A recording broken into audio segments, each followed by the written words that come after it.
I'm Bob Gimlin. Was there? Yes, yes. I was backing Roger Patterson up all the time.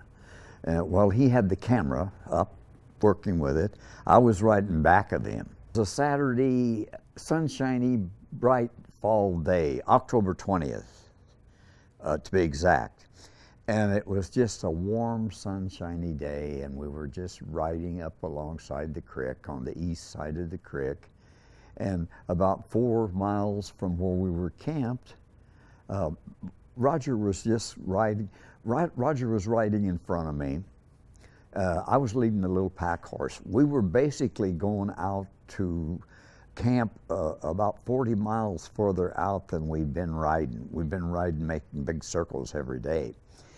And so we were going to go on out, so we had a pack horse with us, a small pack horse. And when we were just riding up the creek bed, and Roger was taking pictures of the beautiful colors, of the fall colors of the trees and the brush and all that. And all at once, when we come around a bend in the creek, there one stood across the creek from us.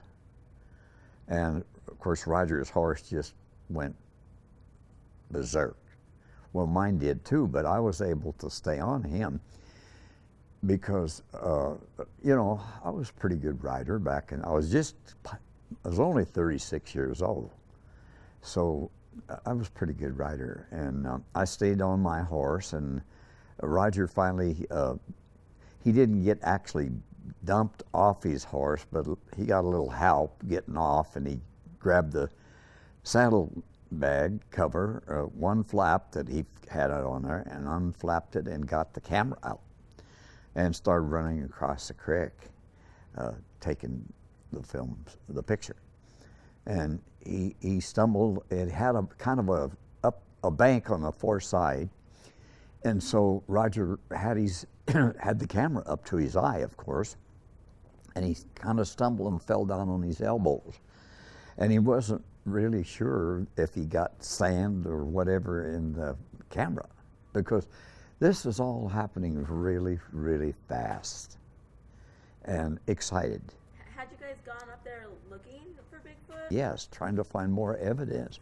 We were called down there with 3 different footprints, 3 different size of footprints around a piece of equipment.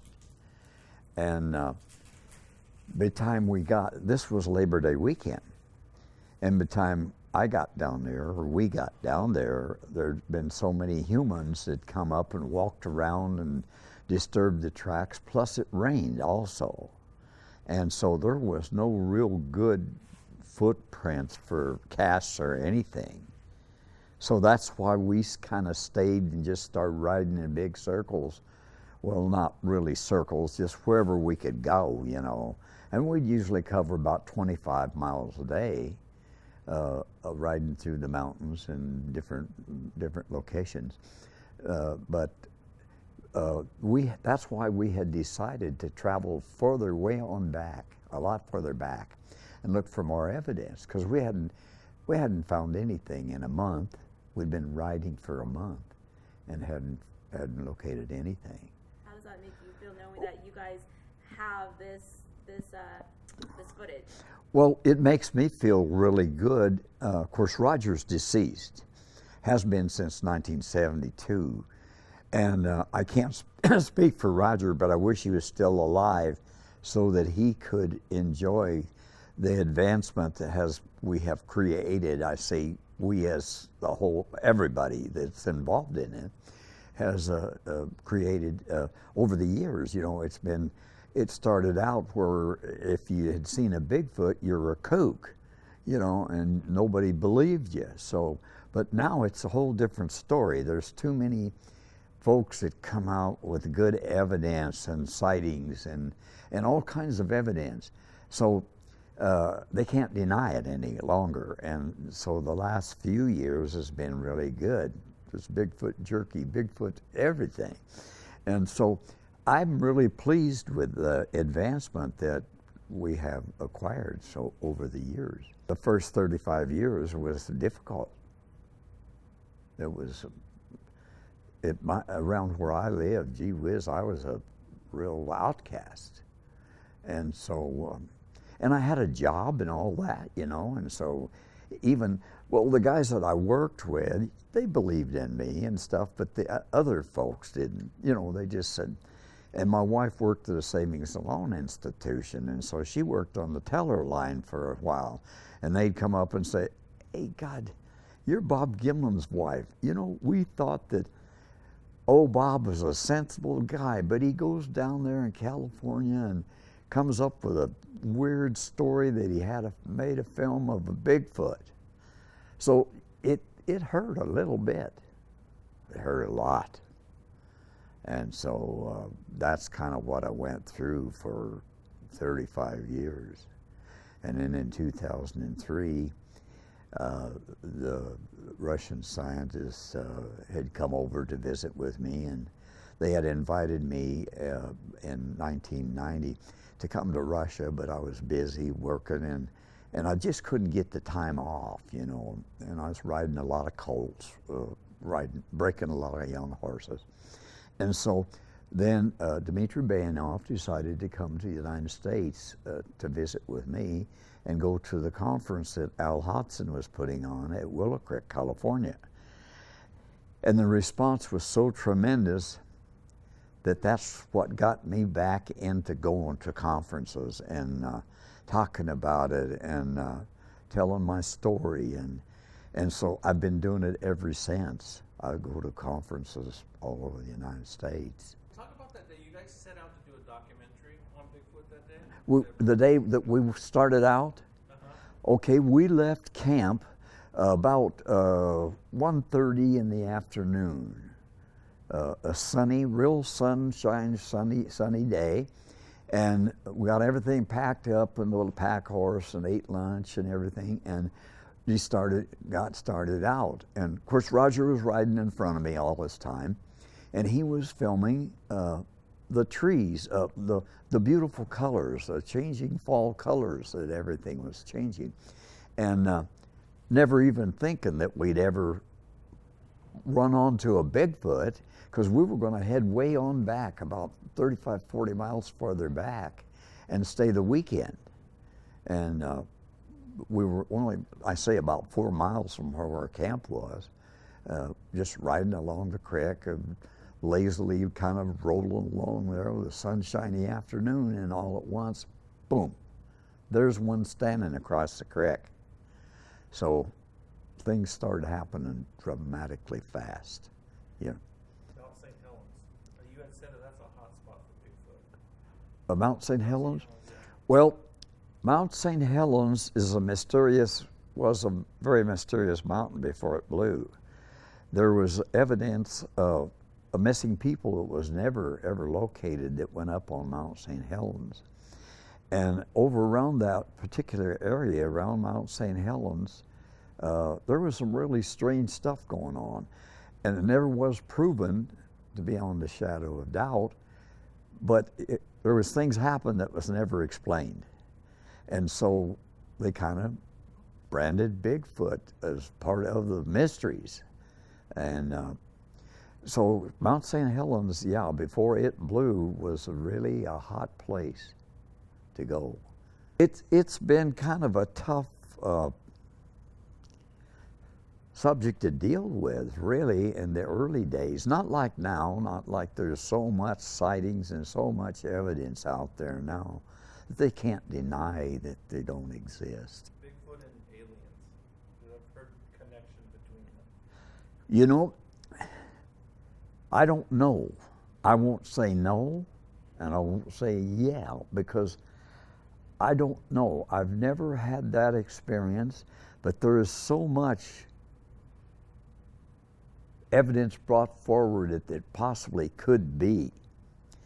And if it's accurate evidence, there could be something there. And a man by the name of, well, I can't come up with his name right now. He wrote some books way back years ago, and he mentioned that in his books that there was connections between the UFOs and Bigfoot. And this guy was a very good, he was quite a guy. Go a little bit to that specific instance where you actually saw Bigfoot. I mean, tell me a little bit about, afterwards, that takeaway of knowing that you've seen something that most people in their lifetime will never see. How does that make you feel? And then when you actually talk to people who've never seen it, how do you even go about describing what you witnessed as a person? I'll never forget that few seconds that I did get to see her. It'll be with me the rest of my life. And so I feel like that I was pretty much, well, I won't say I was blessed, really blessed, but however reason or why the reason that I got to be the one that witnessed her, that I'm still alive, makes me feel really good.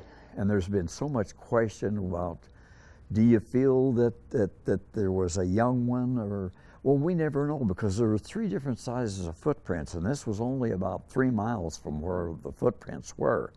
And it indicated that there was a male, a female, and a youth. So, beings we only saw, well, I didn't realize it was a female at the time I saw it. I didn't know the difference. But beings we saw one, the possibility that there was the other 2 up in the woods somewhere around. And maybe that's why she walked away and did the things that she did. I'll call it she, because we did find out later on, when they found out she had mammary glands and so forth, that it was a female. And so to make that kind of a little bit plainer, it would be like she might be doing something to detour us away from the other 2, or she might be traveling to where they were, or it was so many ifs. That moment, do you remember that feeling? Like, yeah, what Oh, did you feel? well, the feeling, oh my God, yes, I remember the feeling. It was just, yes, they really do exist. Because I was kind of down the middle of the road. There were so many testimonials that Roger played to me about different folks that had seen them and witnessed tree knocks and tree bent limbs and stuff, and that I was kind of on the idea that, yeah, there probably is something. That's why I went down to see these footprints. That's why I did all the work that I did to get down there to see the footprints, and then they were all disturbed and ruined. And that's the other reason why we decided to stay and ride and look for more evidence. Is that was the only reason. And so to be able to run onto one, it was like, oh, God, there is one.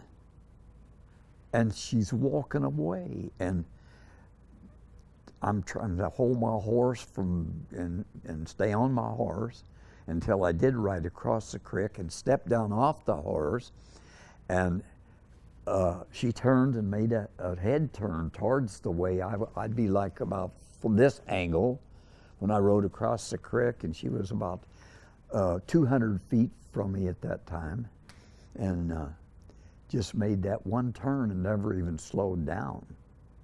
So I had a rifle, and I knew I couldn't shoot if I had to shoot sitting on the horse jumping around. So I pulled the rifle out of the scabbard when I come down on the ground, and I never did raise it up to the shoulder or anything as long as it was walking away. And so there's been a lot of ridicule about, yeah, Bob had his rifle and all of that, ready to shoot it. I wasn't ready to shoot it. I just wanted to make sure if I had to, I could get a shot. And so there's a big difference between that and me raising the rifle up to shoot at it. But a lot of folks don't quite understand that. I mean, they probably never realized my hunting ability. I hunted big game all the years before that. I shot a lot of elk and deer and bear, and I was an excellent shot. And in comparison, I mean, you see all these wild game, all these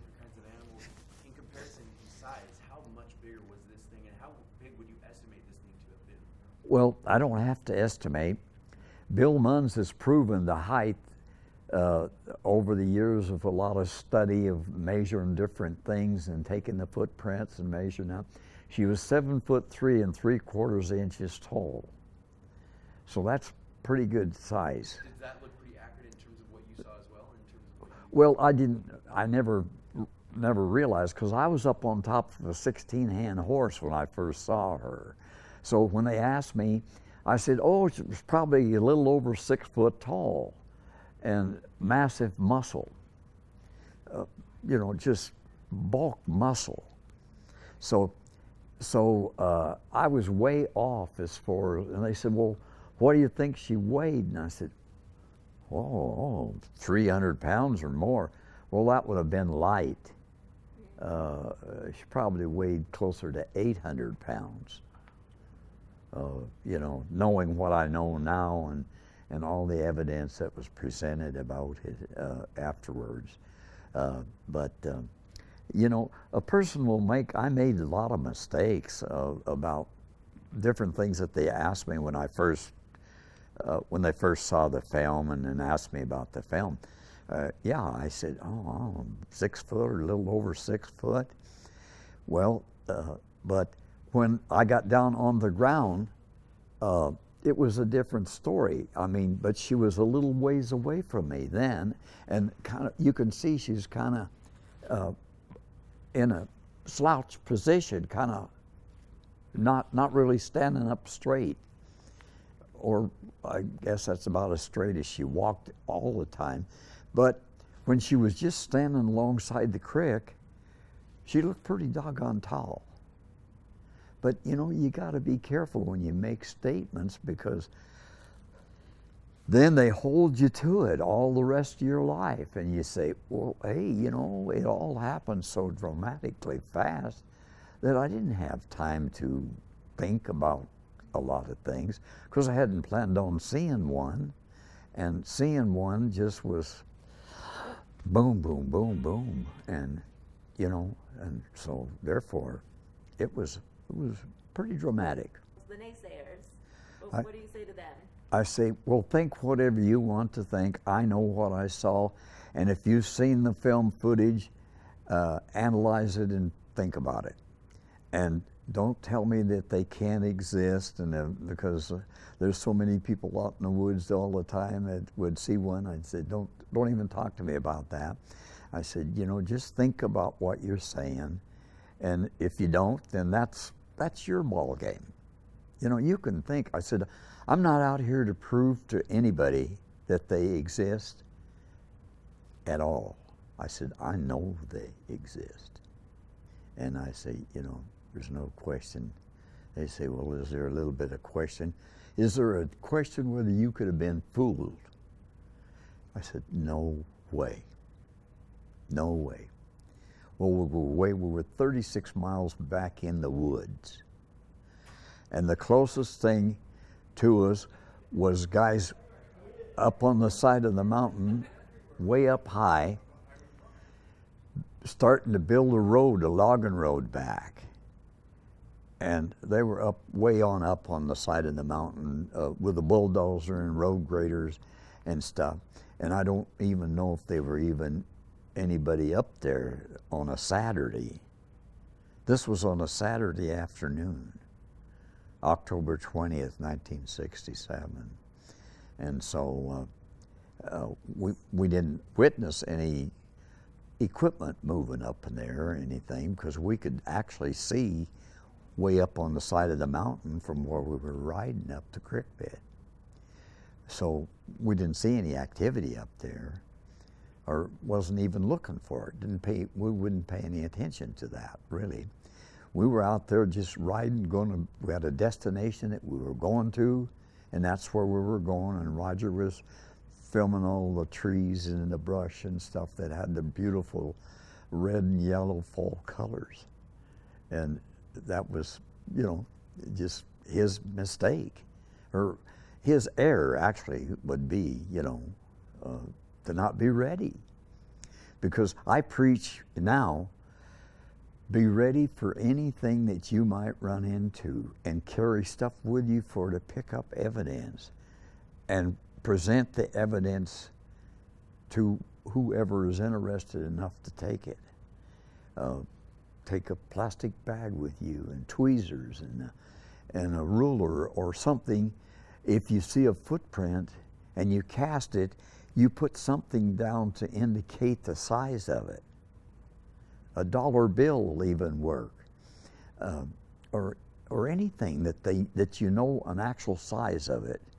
And so I said, put it on one side, put it across the front side, and even the heel, so that you can verify what you're really telling folks. I just share my experiences of what happened to me and how it happened and so forth, and take it for what it is. Not being the one that filmed it, one might even argue that you had the best view because you weren't trying to handle the camera, you weren't trying to, you actually had the ability to just look at exactly what you saw. Can you tell us maybe something beyond the film itself that someone, like for example, maybe sights and sounds or smells and sounds regarding the Bigfoot that you encountered? Well, yeah, when I first saw the film footage, I thought, that's nothing. That guy, he never really got anything that was good, because I was looking at it through two blue eyes, and Roger was with the camera, and the film footage that he got was, well, I finally decided that it's pretty good, but the first time I saw it, I said, that's nothing. That's nothing. I saw so much more of everything, of the muscle movement, and I was looking at it all the time. Roger had to relocate 2 or 3 different times to get a little closer, and well, that's why I rode across the creek and took the rifle out of the scabbard, just because he said, well, Bob, can you cover me while I go and get in another area? Because he wasn't sure that it was all alone either. He didn't know whether the other two, because there was 3 different size footprints, whether the other 2 was there somewhere around. So anyway, there was so much stuff that went on about that over the years, and it's settled down a whole lot, because people are seeing them now and witnessing them and witness what they do. And there's actually folks that claim they communicate with them.